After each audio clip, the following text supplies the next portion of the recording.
Yeah, excited to get him up.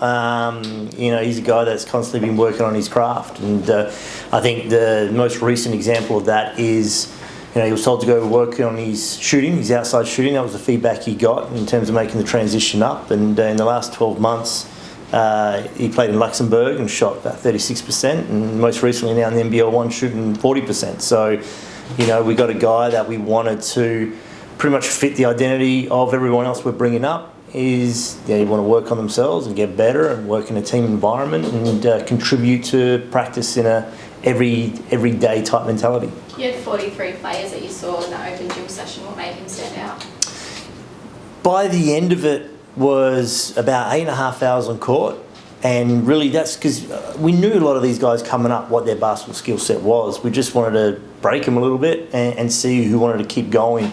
And naturally, right, you start to see the slippage. Guys start getting exhausted, and the shots are a little bit short, or they're missing out on closing out their man and sliding their feet, and that's through exhaustion. But the mental side of it, guys rotating off the ball, guys still keeping to what we taught them at the start and how we wanted to defend and how we wanted to play and execute half court sets and all this. And he just looked so unfazed by it all. And so there was a guy that understood also the conditioning element of what it's required, because that's still one of the biggest differences between NBL 1 and NBL is, you still only practice twice a week and you play once a week, or twice maximum in NBL 1, where guys need to understand that you need a higher level of conditioning.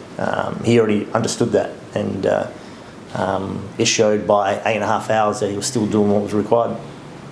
Obviously, a slightly older guy. You've got a pretty young group. Generally, expecting him to play that kind of more experienced role. No, I want him to play his role. Because he's been trying to get an opportunity to be a full-time contracted roster spot, and now he's earned it. So the last thing I want to do is unnecessarily burden him with leadership expectations. I just need him to find his way.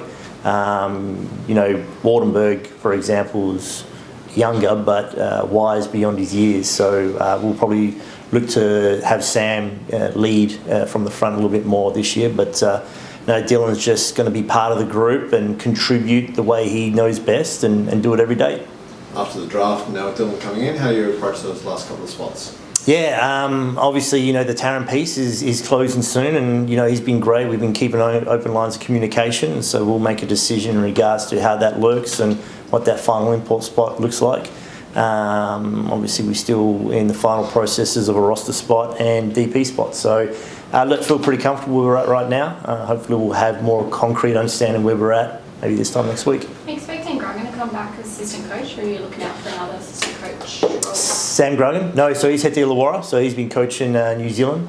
We spoke a couple of months ago about the opportunity that he was going to have in Illawarra, which, by all means supportive of, and great to see him advance in his career. Obviously, naturally disappointed to see him go. We had 1 year in Sydney and 3 years here in Cairns, but with that opportunity now, Will Lopez comes up as a full-time assistant, and so we've sort of been grooming him to be that next step in his career, and he's going to be fantastic. Going back to the Open Gym, I noticed Dillon was paired up with Keanu Rasmussen during the initial teams. Players got some similarities to Taran. Was that on purpose, or yes. Probably reaching a bit far? No, it was, no. Again, because we knew the type of players we had coming up, so we just didn't want to randomise things. We knew the compatibility of those two, and we wanted to stick them together. Keanu Rasmussen is a great player, and again, he's got options on the table. But yeah, everything we do is by design. And what did you get out of those, seeing those two play together? We signed Dillon. Was he power rank number one when it came to your power rankings? Yes, and not just for the on-court stuff, but we factor in a lot of things: the social element, the expectation, the work ethic, the character checks. Not to say other people fell off on those, but Dill did so well in scoring in all those categories that it was a no-brainer. Obviously, he's playing NBL 1 South at the moment. When do you expect him to come up and after the season finishes? Yeah, hopefully once the season finishes, so we'll let him honour out his commitments with NBL 1. I think that wraps up probably about the 13th or the 14th. Then we'll try and get him up here. The report to Cairns Day is going to be the 27th, so he can finish up any loose ends he needs to do and make sure he's here by that weekend.